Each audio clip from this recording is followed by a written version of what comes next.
Hi guys, welcome back to the Widgets and Digits walkthrough.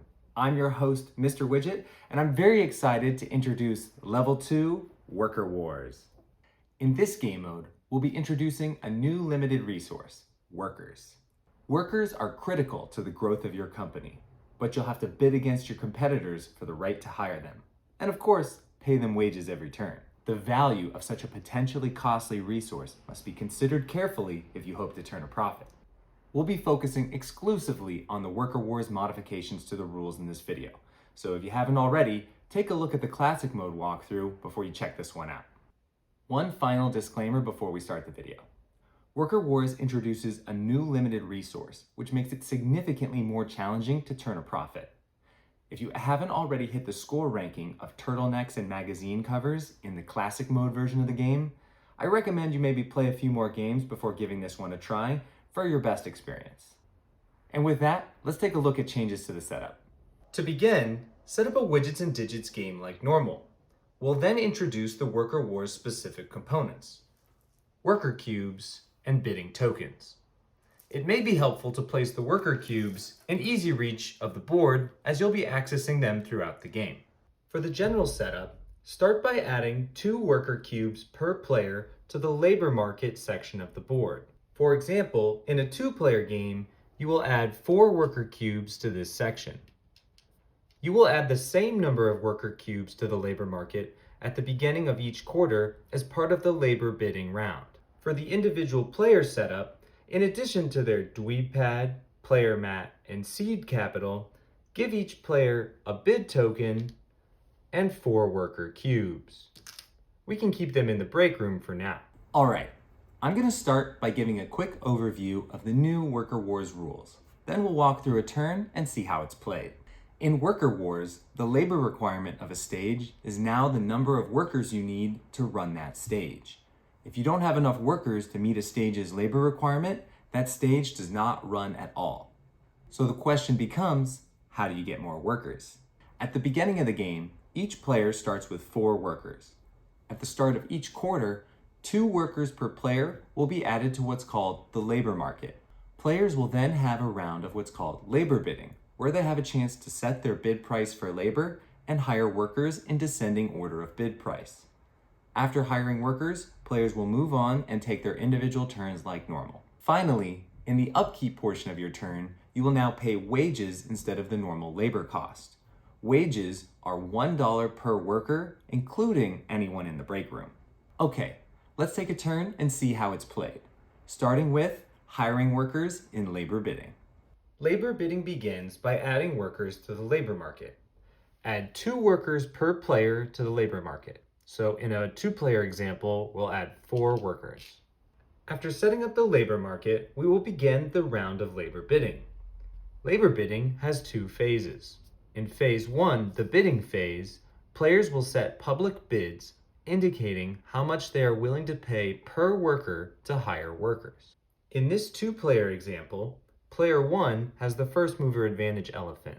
Therefore, they will set their bid first in the bidding round.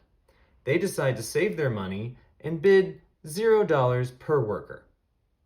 Player 2 bids after player 1, but decides that they would really like workers this round and therefore bids $1 per worker so that they outbid player 1.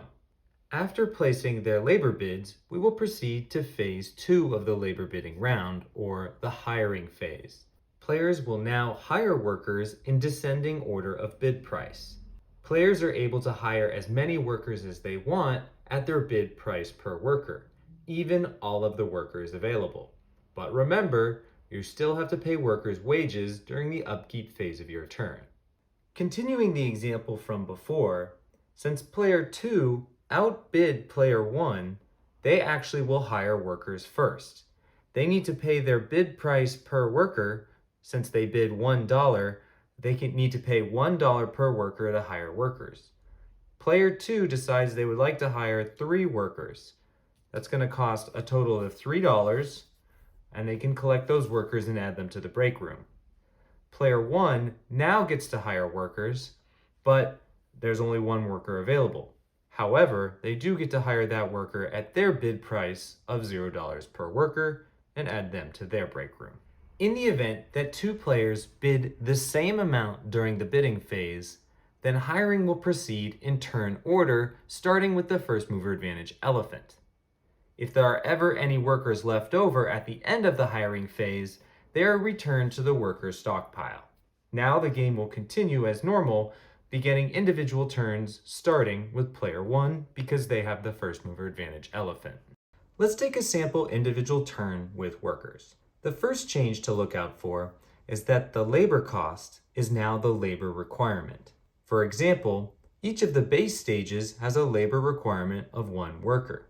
Notice each player starts with 4 workers at the beginning of the game, which is enough to run the base stage. For this example, let's say we just completed the labor bidding phase and this player picked up 3 workers at a bargain price of $0. Say this player would like to pick up a card, for example, the Quality Control Cat.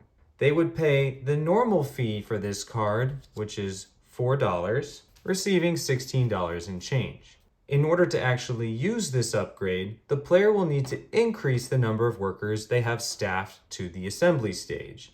They will need a total of 3 workers to meet Quality Control Cat's labor requirement of 3 workers. Now in this example, the player has workers left over, and they have money left over.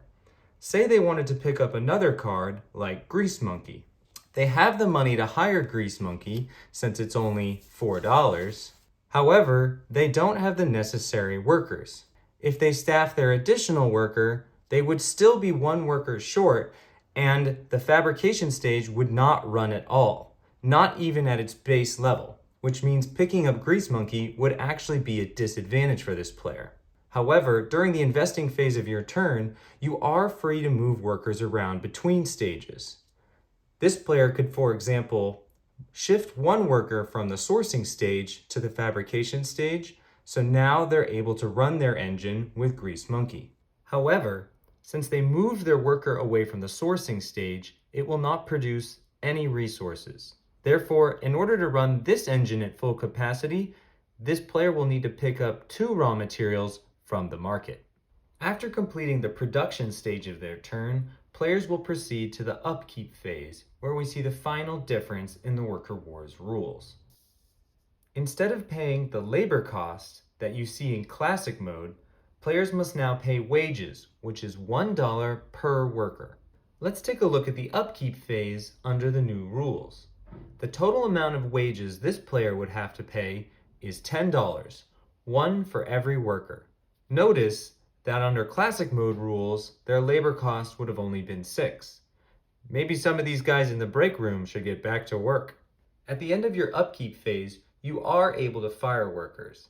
After you've paid them wages, simply return any workers you no longer want to the labor stockpile. And that's the new rules. As you can see, Worker Wars really puts the player in the shoes of a business owner. You'll have to use your game experience to forecast your labor needs, and overhiring has pricey consequences. Players quickly learn that nobody wins in a price war. Now, I will say, it's absolutely possible to hit Turtlenecks and Magazine Covers in this game mode, but players might find it significantly more challenging. Now, if you are able to accomplish this feat, you should feel proud.